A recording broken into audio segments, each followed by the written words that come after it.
Now let's get into the epic. I mean, I never knew I needed a crossover this much in my life. Captain Jason, Joao, Daisy. I mean, we got the Salt Lake cast on the super yacht. Everyone liked this below deck crossover with the gals. What a great idea. All right, well, there's a lot going on, and once again, in case people aren't sure, I loved this episode. What'd you guys think? I think it's so good still. We start at the airport and we have Mary with all of her heavy LV bags. You gotta love Miss Mary and all of her Louis. So we're starting off. I love the idea of this crossover. Bronwyn lets us know she'll be traveling separately. Well, you can't blame her. It starts out like in the beginning. I have to be honest. I was like, "Am I excited for this crossover?" Because like, I want the dirt from these ladies. Like, I don't want some like gimmick. We start under the water with the sharks, but this did not disappoint. By the way, Lost in the Weeds.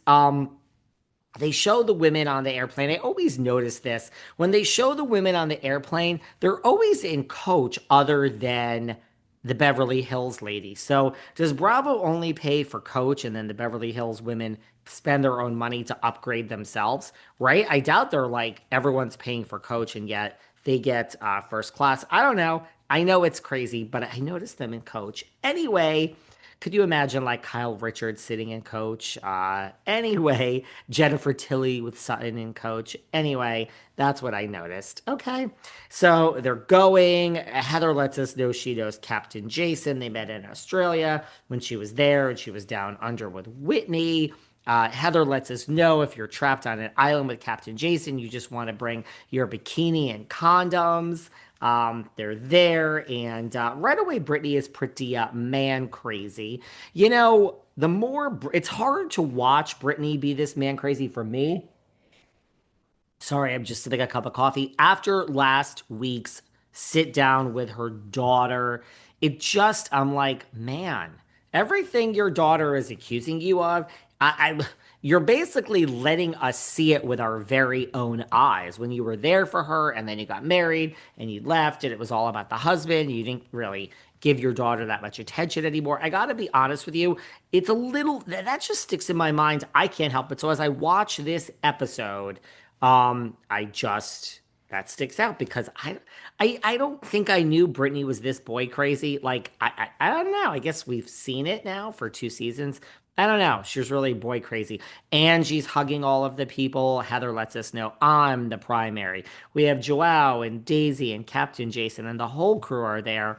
Um, Lisa lets us know that this is Angie's first time on a yacht. She loves being on a yacht, Miss Lisa. But this is Angie's first time on a yacht.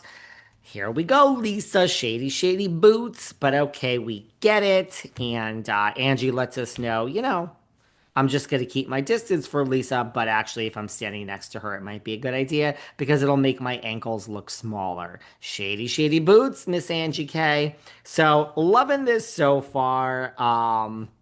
There we go. Lisa is very upset. They are welcomed with a shot of tequila.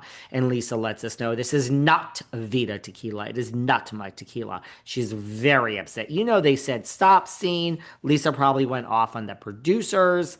And we probably have Vita for the rest. She said, we will have Vita for the rest of the visit.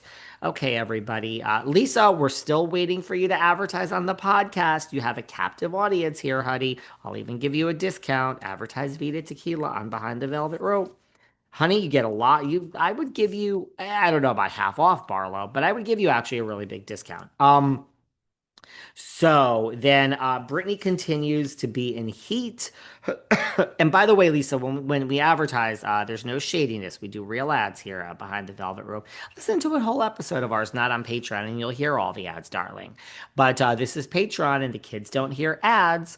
I might talk about products I love, like micro perfumes is my new thing, where you get all the brand names for really cheap. Everyone, perfect gift for the holidays, Mike Perfumes. They take that big $500 bottle and they give you little samples for like $30. Why would you spend 500 if you get the real Lilavo or Louis Vuitton or Gucci or Prada for $30? Microperfumes.com/velvet. Honestly, this is the new thing I'm pushing. I recommend it for everyone. Anyway, Brittany seems to have forgot about Jared, even though she's mentioning him, and that Heather lets us know you'll have water poured all over you every time you mention Jared. Meredith is very excited to pour water on to Brittany. Brittany is very upset that she is sharing a room with her good friend Bronwyn, and that's what happens. I mean, what do you think? Obviously, bad weather is going to be together. The other two are going to be together. And of course, you're out, girl.